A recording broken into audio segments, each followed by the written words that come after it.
Hi guys! A pleasant day to everyone. Ngayon, pag-uusapan natin ng tungkol sa RNA translation or from code to proteins. Ano nga ba ang RNA translation? Fun fact guys, alam niyo ba, kahit isang buhok lang natin, milyong-milyong translation na ang nangyayari para mabuo yan. Bawat galaw, sugat na gumagaling, at pagkain na nadadigest natin, lahat yon ay gawa ng protein.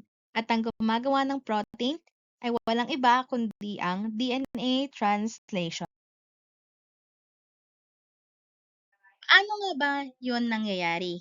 Nandito yung sinatawag natin, dumadaan siya sa tatlong process. Nandito yung tinatawag nating initiation, etong initiation.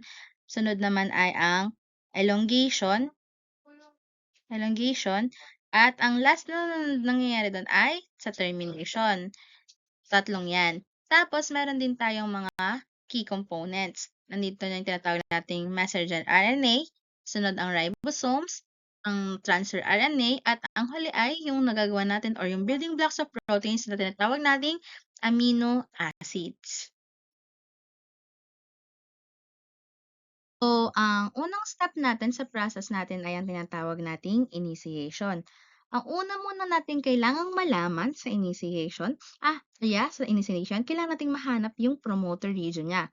Yung promoter region niya na nagko-consist or tinatawag din nating tata box. Yung tata box, meron siyang yung T at yung A, wherein doon mas madaling mahanap yung mga bonds na madaling ma-break. So, to start, kailangan natin ng imagine na parang nagluluto lang tayo ng isang recipe. Una, sa initiation, yung itong tinatawag nating mRNA or yung tinatawag nating messenger RNA ay yung tinatawag natin din na recipe card na galing sa DNA kasi yung DNA nagsistore ng genetic materials. Tapos, sa ribosomes, isipin naman natin ang ribosome na para siyang kusina ng cell. Siya ang kumakapit sa mRNA, nahahanap ng ating start codon. At ang ating start codon naman na nagsisilbing signal kung saan tayo magsisimula. Ang start codon ay yung AUG. Tapos kapag nakita na natin, para na magkikita naman tayo ng may dumarating na transfer RNA kung saan nagdi-deliver siya ng panibagong or bagong or unang ingredient ng ating process, which is ang amino acid.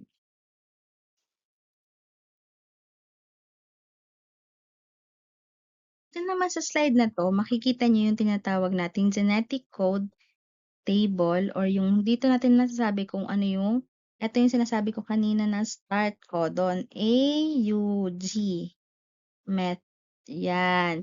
Yan yung tinatawag natin na dito tayo nagbe-base ng mga amino acids na mapupunta sa ating process. Kagaya nga ng sinasabi ko kanina, ito yung tinatawag nating tata box wherein dito natin makikita yung start codon at yung start codon na yun yung magiging process natin bago dumating ang tRNA or ang transfer RNA na may dalang anticodon and nagpapadala din ng amino acid. Tinatawag nating MET for our unang process wherein ito yung tinatawag nating initiation. Ang sunod naman nating process ay ang tinatawag na elongation. Sa elongation, dito naman yung gumagalaw ang ribosomes dun sa mga codons, moves along the codons, sa mga mRNA, yung messenger RNA na parang trend sa reels. Kasi dito magkakaroon tayo ng dalawang lines wherein yung isa ay non-template at yung isa ay template. Sa template, dun tayo magkakaroon dun nagbabind ang mga messenger RNA. Dito naman, bawat tatlong letra, dito sa each codon, yan sinasabi natin, each codon matches an amino acid. Dito naman, ang tRNA nagde-deliver siya ng correct amino acid wherein kung ano yung yun ang nagsasabi ng pagkakasunod-sunod yung mga RNA na yon. Tapos, dito Dito din natin makikita na parang naggo-grow siya o lumalaki siya na parang strings, yung mga ganyan, nagkakaganyan siya, mahaba siya, gano'n. Habang tumatagal, humahaba ang chain ng amino acid na tinatawag nating proteins.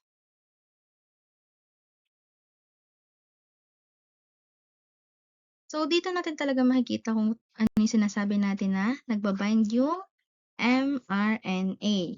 Dito siya nagba-bind kung saan yung appropriate and kung saan siya talaga doon dapat na mag-bind, kung saan siya appropriate. Tapos ito yung tinatawag natin na template. Tapos ito naman may non-template, pero ito na lang ang isipin niyo, itong non-template. Dito sa template pala, sorry. Ito yung non-template ta's dito tayo magbe-base sa template, kung saan nagba-bind ang mRNA. 'Pag natapos na tayo sa mga process na 'yon, nandito na tayo sa ating ng elongation, nandito naman na tayo sa ating tinatawag na termination. Sa termination, dito kung yung makakarating na yung ribosome sa tinatawag nating stop codon. 'Pag sinabi ng nakarating na siya do'n, kapag nandun na siya sa stop codon, matitigil na yung nangyayaring process sa kanya ng translation. Kasi ganito 'yan, sa termination, darating ang ribosome sa tinatawag nating stop codon na parang period sa dulo ng sentence. Ito yung nagiging hudyat na tapos na ang recipe or nagawa na natin. Ang buong chain ng amino acids ay papakawala na ito na protein. Ang protein ay parang magfo-fold sa tamang shape para makagawa ng trabaho nito sa katawan. Yung parang proteins na yun, ang right shapes niya, siya yung nag-help sa ng functions nung ating tinatawag na protein sa ating katawan. The right functions na yun na meron dapat sa ang protein sa ating katawan. Puwedeng mag-build ito ng muscles or magdala ng oxygen o lumaban sa infections. So, para masabi nating tapos na ang translation, dito magba-bind yung stop codon na magdedetermina na gawa na natin ang termination. Dito din, so to sum up, ang initiation ang nagsisimula ng recipe, while ang elongation naman ang nagbubuo ng chain. Tapos sa termination, yun ang natatapos na natin ng protein or nakakapag-produce na tayo ng protein kung saan naroon yung mga nakakatulong siya sa ating katawan. At to add din pala guys, meron nga pala tayo ditong tinatawag na exit. Exit siya, diyan nag-e-exit 'tong mga 'to. Tapos ito naman yung tinatawag natin na P or yung parang dito ba-bind yung mga codons. Tapos ito naman yung A or yung dito sila nagba-bind. Dito sila nagba-bind, ito yung tinatawag natin na sa process. Tapos dito naman nag-e-exit yung wala ng amino acid. Yan, naiintindihan po ba natin? So, simple lang siya pero ang amazing, 'di ba? Parang nangyayari ito sa cells natin ay ng every seconds ng buhay natin tapos bigla na lang tayo nagiging healthy or parang nakakatulong siya para maging buhay tayo at healthy. And thankful tayong mga living things sa mga ganitong process na meron tayo sa ating mga katawan.